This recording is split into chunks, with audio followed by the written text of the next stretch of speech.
Bonjour à tous et bienvenue dans votre JT Immobilier quotidien. Tout de suite le sommaire de ce vendredi 9 décembre. Dans cette édition spéciale FNAIM, présentation du 65e congrès qui a eu lieu cette semaine. Rencontre avec le président de la FNAIM, Loïc décryptera pour nous le chiffre du jour et puis retrouvez votre zapping de l'IMO. Bienvenue dans votre édition.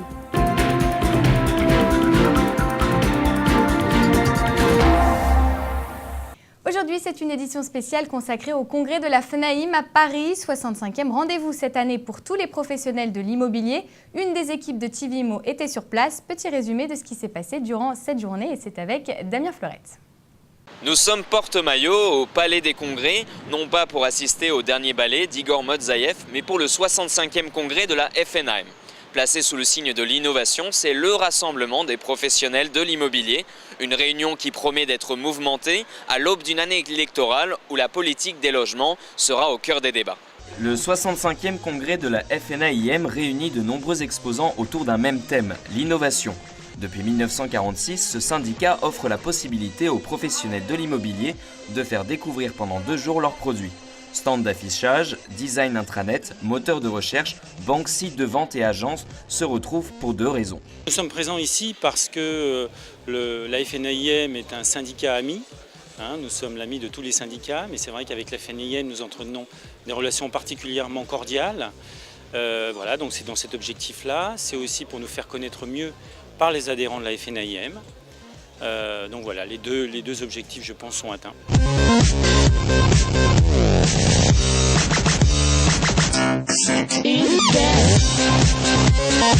C'est dans l'amphithéâtre que se sont réunis parlementaires et représentants des professions immobilières. Les débats sont animés, en particulier quand il s'agit du maintien du mandat exclusif.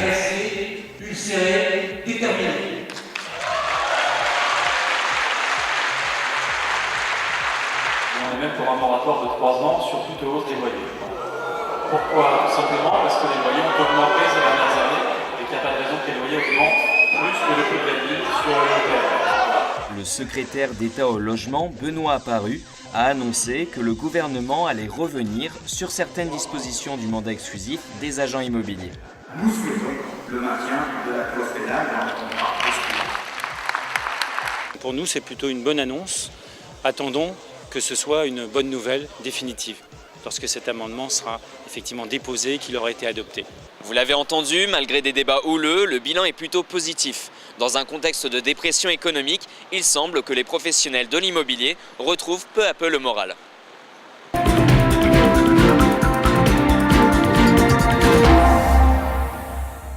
À l'occasion de cet événement, TV Immo a rencontré René Palincourt, le président de la FNAIM et spécialiste de l'immobilier depuis plus de 40 ans. Ce grand ponte de l'immobilier revient sur l'état de la profession ainsi que sur les réponses du gouvernement en matière de politique du logement. Alors l'immobilier aujourd'hui, où en est la profession?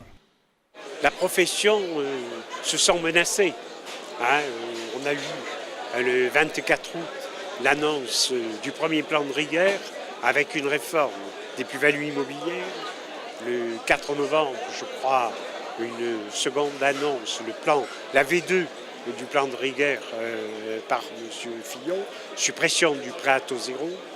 Entre-temps, une menace dans le cadre de la loi Lefebvre en ce qui concerne le mandat exclusif, la reconduction tacite des mandats, etc. Enfin, une profession qui se sent menacée.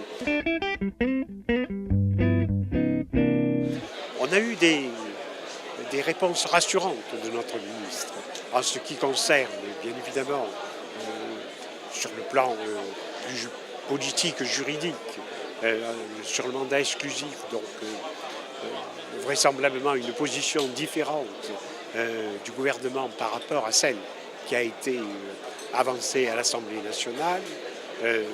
Sur les états généraux des professions immobilières, le grand projet de la profession pour faire évoluer la loi Hoguet et pour la réadapter à notre environnement économique et politique. Donc, des réponses positives de ce côté-là. C'est vrai que les annonces d'hier, la mise sous surveillance de la note 3A de la France n'est pas très favorable à une réforme de la loi de finances, la loi de finances qui est en cours d'étude. Donc là, elle est au Sénat actuellement. Bon, je crois que la France est exempte, mais comme la plupart des pays d'Europe, et que dès l'instant où on fait une proposition qui coûte un petit peu d'argent à l'État, l'État dit non. Un bon congrès où on a posé les bonnes questions et où on a entendu des réponses claires aux questions que l'on posait. Je crois que c'était ça l'important. Et ben voilà, c'était notre 65e congrès. La fédération avait 65 ans aujourd'hui. Je crois que la fête a été belle. Et puis, je vous dis, on a eu satisfaction, en tout cas, sur la volonté des gouvernants de nous accompagner dans ce qu'on voudrait être la politique du logement en 2012. Les partis politiques qui ont participé à ces tables rondes, le Parti socialiste, les Verts, l'UMP, finalement ne sont pas très loin dans leurs propositions les uns des autres, parce que le trait d'union, en fait, ou du moins le dénominateur commun, c'est la crise financière.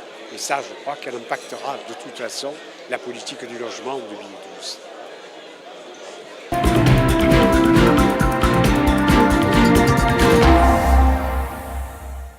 Allez, on passe tout de suite à notre chronique. Le chiffre du jour, il est là, Loïc Signor, bonjour. Bonjour Alexandra. Alors cette semaine, les chiffres concernent la FNAIM, il y en a beaucoup, je crois que c'est un peu compliqué. Oui, le premier, il est assez compliqué à dire, je vais essayer. 476 362 biens immobiliers, c'est ce que possède justement la FNAIM. 11 468 agences en ligne, mais aussi 100 000 collaborateurs dans toute la France. Mais surtout, la FNAIM, c'est 65 années d'expérience dans le domaine de l'immobilier. Alors, on l'a vu dans le reportage un petit peu ce qu'était la FNAIM, mais qui se cache derrière ce groupe réellement? Alors en fait, 92% des adhérents sont eux-mêmes des agents immobiliers. Et ensuite, 57% d'entre eux sont des responsables de syndics de copropriété. Enfin, la FNAIM, comme je vous l'ai dit, c'est dans toute la France, c'est 22 chambres régionales, 68 départementales. En gros, c'est une société super puissante, au cœur véritablement de l'action immobilière en France. Très bien, merci beaucoup Loïc pour tous ces chiffres, bel effort. C'était pas simple, oui, mais vous êtes bien arrivé. Surtout le premier. Merci beaucoup, à la semaine prochaine. Merci Alexandra.